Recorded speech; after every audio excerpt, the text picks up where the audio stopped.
Oh, fuck it. I don't fucking care anymore with this damn thing here. Yay, whoop-de-doo.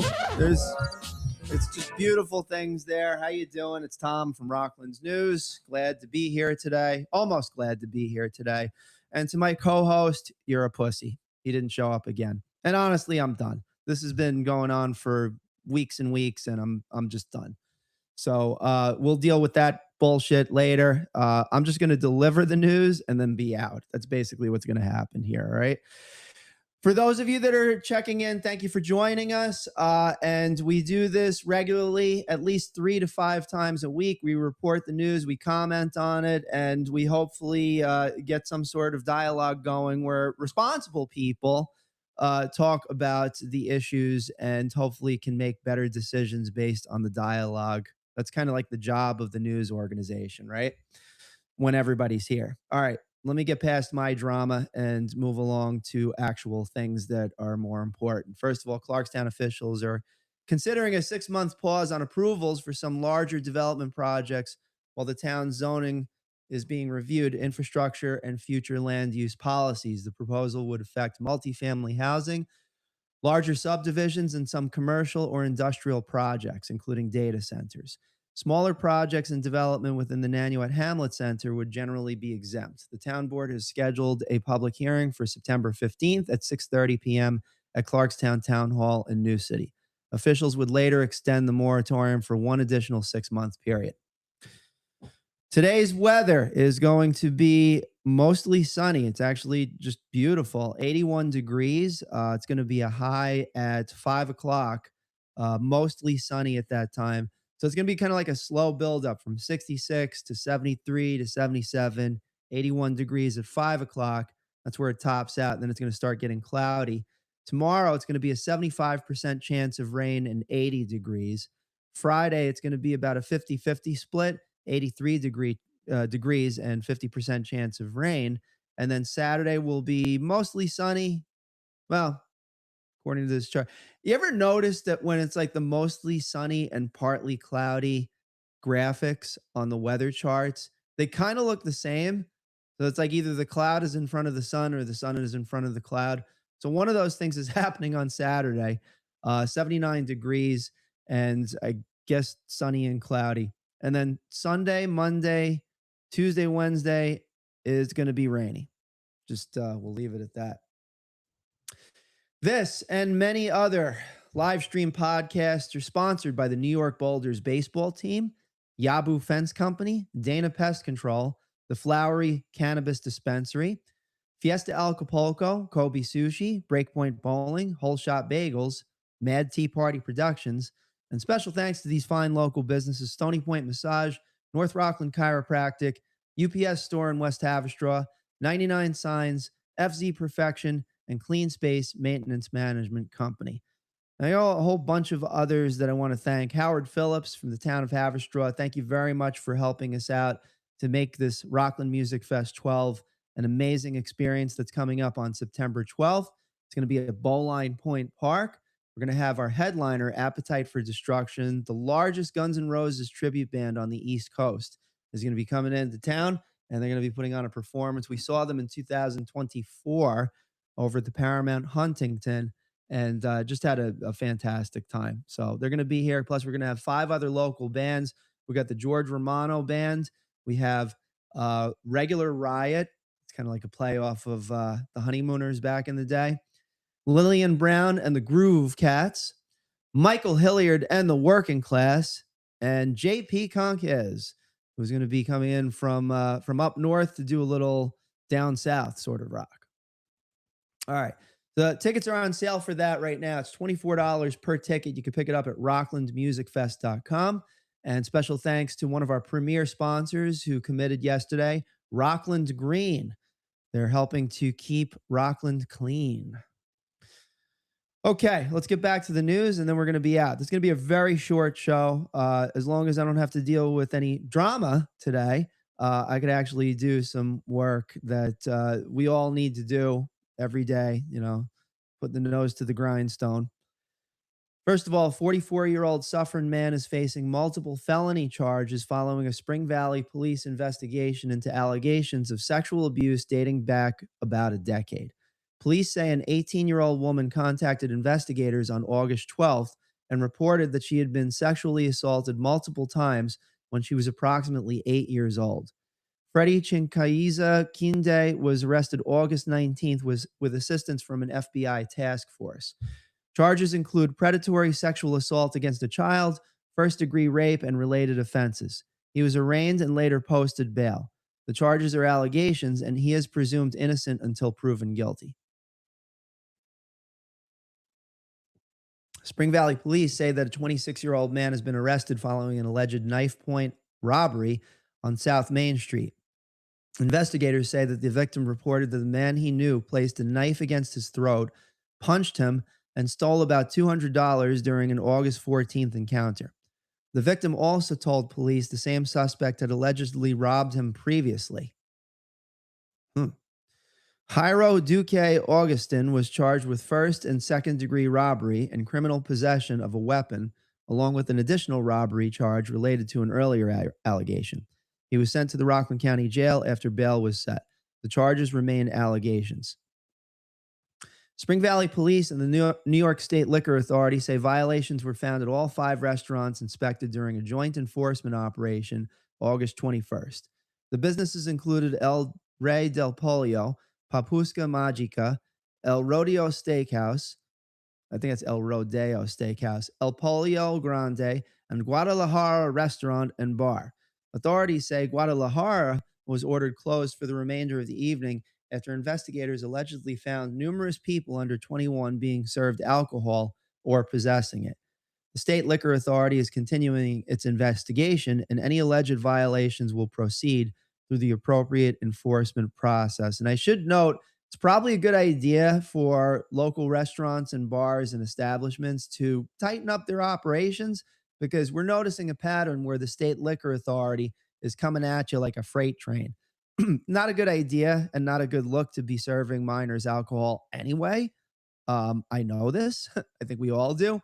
So yeah, just get people's ID, things like that. Great. Thanks.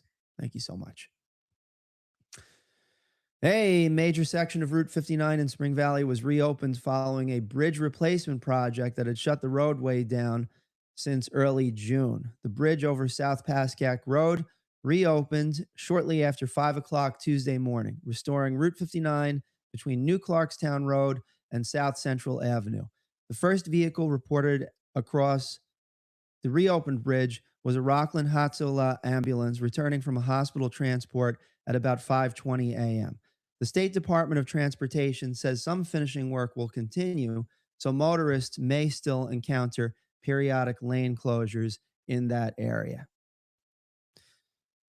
The owners of the Palisade Center are seeking Clarkstown approval to make more than 250,000 additional square feet inside the existing mall for leasing. The proposal would not expand the mall's exterior footprint. Instead, it would open areas that have been restricted from commercial use, including space on the 3rd and 4th floor. I'm not sure why I did a dramatic pause there, but there you go. 4th floors and portions of the former Lord & Taylor location. The 2020 voter referendum removed a long-standing restrictive covenant, but the additional space still requires planning board approval. If approved, the change could significantly increase the amount of retail, entertainment, or other commercial space available inside the West Nyack complex.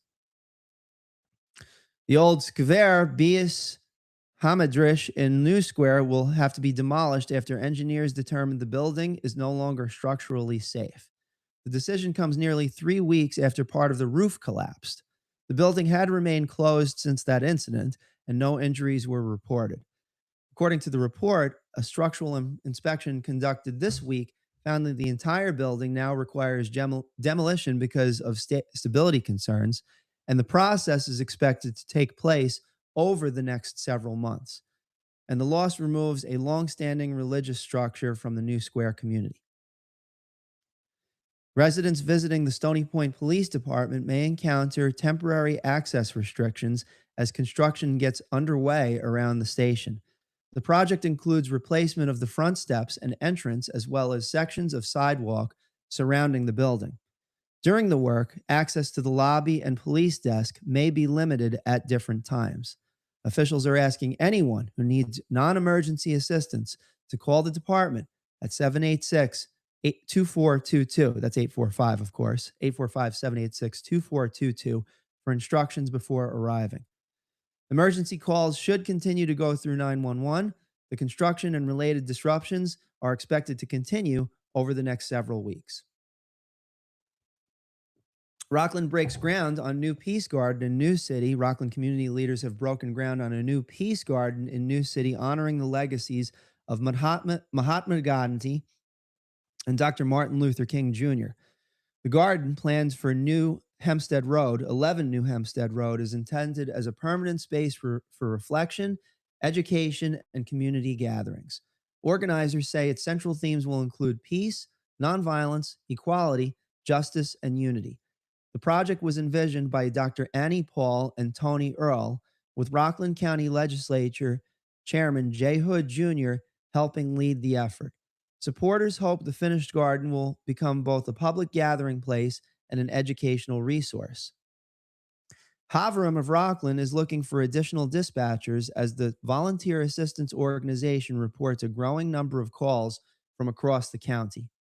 Dispatchers serve as the connection between residents requesting help and volunteers in the field, answering calls, gathering information, and determining which volunteers should respond. The organization says applicants should live in Rockland County, have flexible availability and strong communication skills, and be fluent in both English and Yiddish. The recruitment drive comes as Havram works to expand its capacity to handle increasing demand for roadside and other community assistance. Ramapo Police Operations Captain Kevin Lee is retiring at the end of August after more than 34 years with the department. Lee began his career in 1992 when he attended the Rockland County Police Academy and served as both class president and valedictorian. Over the following decades, he worked in patrol and traffic safety before advancing through the ranks of sergeant, lieutenant, and captain. His responsibilities also included communications, special services, administration, and the department's accreditation program. Police Chief Daniel Hyman and Ramapo Supervisor Michael Specht both praised Lee's long record of service to the department and to the community. Thousands of families turned out in Muncie for the Community Outreach Center's first back-to-school supply giveaway. Organizers say demand was so strong at the Remsen Avenue event that distribution began about a half hour earlier than planned. Thousands of bags were prepared, each containing more than $50 worth of brand-name school supplies. Funding came through a grant secured by Assemblyman Aaron Weeder in partnership with the Community Outreach Center. Organizers say that additional bags will be distributed to students in need at public schools throughout the 97th Assembly District.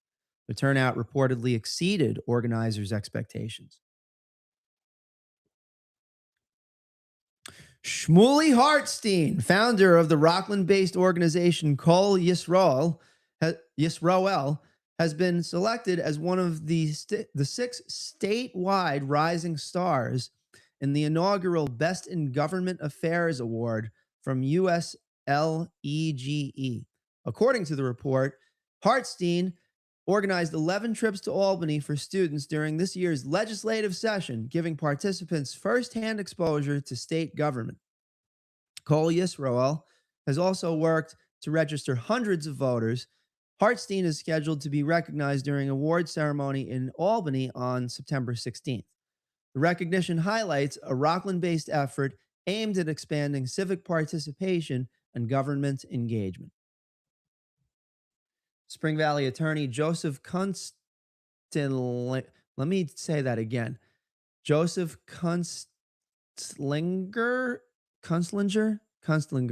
This guy, Joseph, in Spring Valley, has been suspended from practicing law for 5 years following disciplinary proceedings involving money entrusted to him through real estate transactions. A state appeals court found repeated failures involving escrow accounting, record keeping, and the handling of client funds, including dozens of instances in which legal fees were mixed with fiduciary money. And if there's one thing that I know, Not being a lawyer, you don't commingle the funds. Huh? Huh?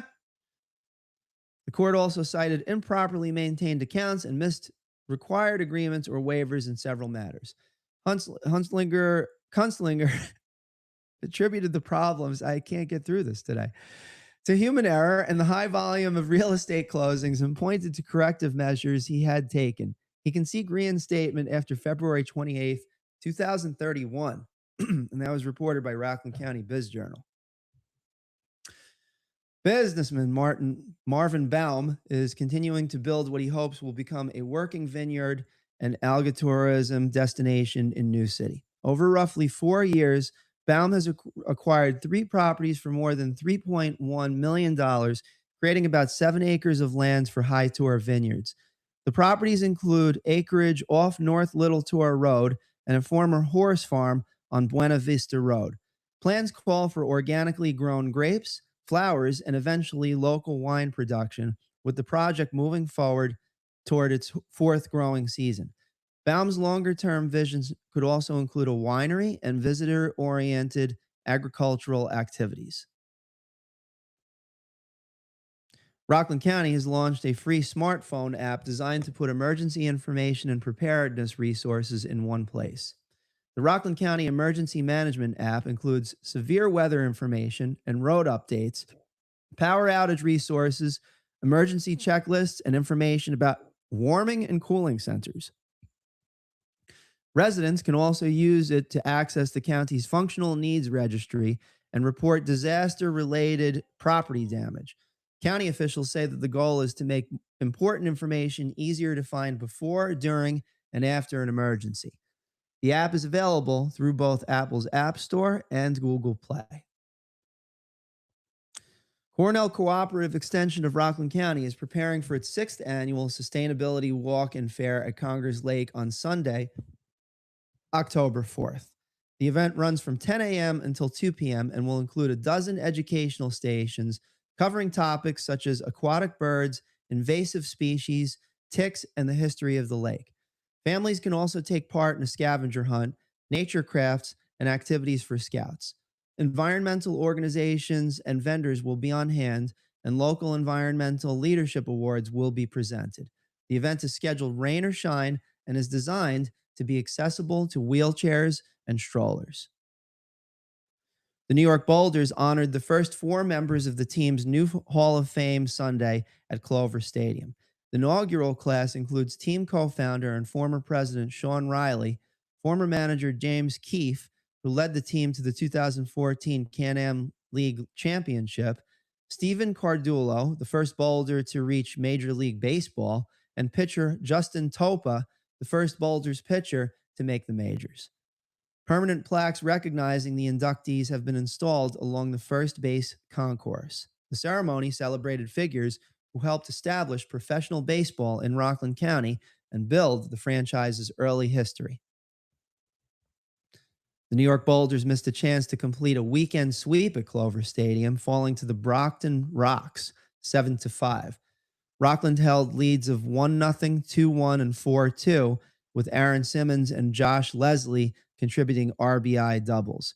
Brockton changed the game with a 4th-run 4th inning highlighted by Derek Bender's tie-breaking 2-run single. The loss moved that's how I am this morning on this show that's supposed to have a co-host that doesn't. We'll deal with that afterwards. Sorry. My inner thoughts usually don't stay inner too long, so I figure this is the way to get it out there. And you are here. Thank you, friends and family that are listening to this, to be able to hear all of the catharsis that's happening right now. The loss moved the Boulders to 47-43.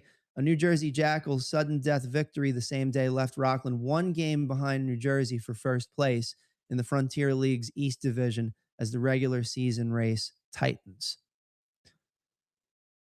Families in the North Rockland Central School District will get an opportunity to visit school buildings ahead of the new academic year. The district is holding open houses on Tuesday, September 1st from 1 until 3 p.m., several days before the first day of classes on September 8th. Participating locations include North Rockland High School, Fieldstone Middle School, and elementary schools throughout the district, along with other district educational facilities. Families will be able to walk through the buildings and meet principals and teachers. District officials say the events are intended to help students and parents become familiar with their schools before classes begin.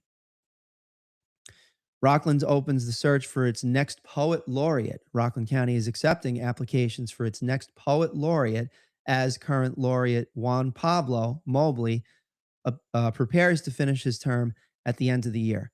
Applications for the 2027 position are being accepted through September 30th through the Arts Council of Rockland. Applicants must be at least 25 years old and have a record of published poetry or public performances. You do not have to have a pledge pin. An advisory committee will review candidates and make a recommendation, with the county executive making the selection subject to confirmation by the county legislature. The new poet laureate's one-year term begins January 1st with the possibility of renewal for 2028. One of downtown Nyack's familiar restaurants occupies a building with a much older civic history. The Hudson House at 134 North Main Street previously served as Nyack's Village Hall, firehouse, and even a jail. Village government moved out in 1970 after voters approved relocating municipal offices to North Broadway. Restaurateur Sergei Raoul later opened a restaurant there in 1982, and the Hudson family has operated the Hudson House of Nyack since 1990.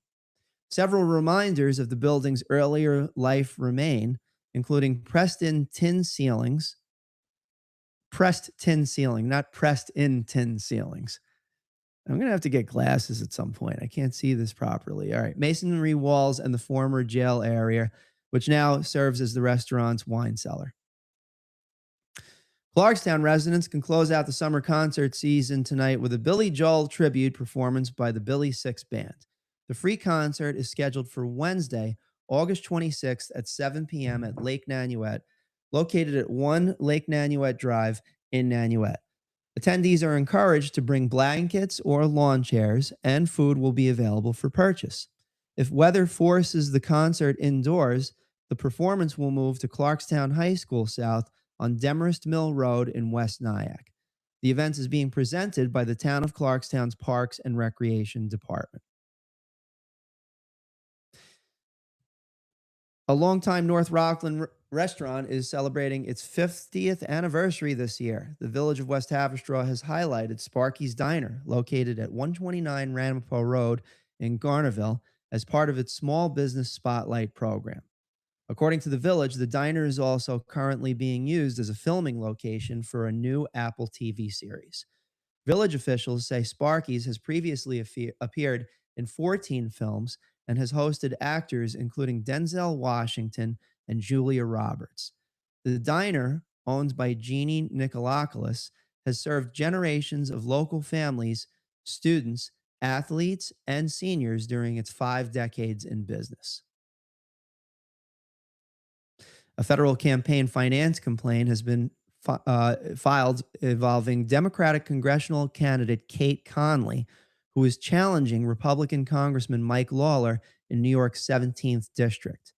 The complaint, filed August 14th by Putnam County Republican Chairman Andres Gill, alleges that campaign spokesperson Jackie Rosa performed work for Conley while being compensated by outside political organizations. The complaint argues that the arrangement could represent an improper in-kind contribution or prohibited coordination. The Lawler campaign highlighted the complaint in a press release on Monday. Conley's campaign has rejected the allegations, calling the complaint politically motivated and frivolous. The Federal Election Commission has not ruled that any violation occurred as of yet. Valley Cottage Free Library will host a banned books trading card reception next month, showcasing artwork inspired by books that have faced challenges or restrictions. The event will take place Saturday, September 19th from 1 to 3 p.m. in the library's community room at 110 Route 303 in Valley Cottage. The exhibit will feature reimagined book covers created for a juried selection of trading cards. Registration is not required, and refreshments will be made available. The event was included in this week's community news from the Ramapo Catskill Library System. And I wonder, because this actually sounds kind of interesting. I am a big fan of the game Magic. Haven't played it like, crazy, like, I got to go get the Black Lotus card or whatever the cards are and everything. But, I know the basics of the game. Used to play over in Nanuet back in the day, it was all the other nerds in the room. I mean, we weren't getting laid. We might as well do something, right? So fucking we fucking like meet up once a week, usually like on Friday or Saturday. It was a really cool place. It was right next to the old Bally's Jack LaLanne Fitness Center.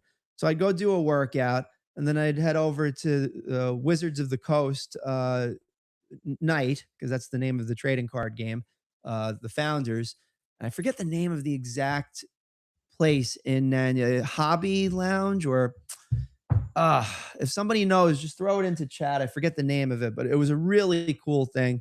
So I'm wondering if this Valley Cottage Free Library thing, like the Bands Books trading card reception, that sounds kind of like playing a game of Magic, because it's like, my card beats your card.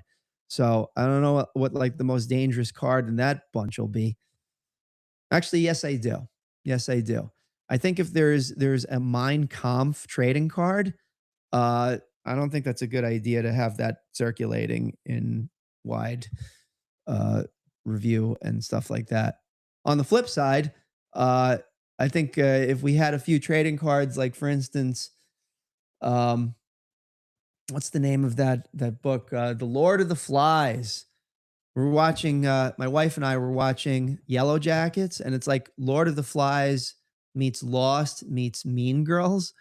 And I mean, it is just a brutal, brutal show. I can't even begin to explain it in words. You just got to check it out yourself. But yeah, maybe this whole thing with the trading cards over at the library, maybe that'll kind of catch on. Who knows? And finally, more library news. The Suffern Free Library will host the fabulous Rhythm Aces for a free afternoon performance next month. The concert is scheduled for Sunday, September 27th from 2 to 3:15 p.m. at the library on Lafayette Avenue in Suffern. The fabulous Rhythm Aces are a northern New Jersey-based blues and roots group whose music includes Chicago-style blues, Texas blues, swing, jump, and boogie. The performance is open to the public, with registration information available through the Suffern Free Library. The event was announced in the latest Ramapo Catskill Library System newsletter. Okay, so that is all for today. And basically, we have just myself. My co-host is gone. To be honest, I don't think he's coming back. And at this point, the only thing I could say is whatever. Have a nice day.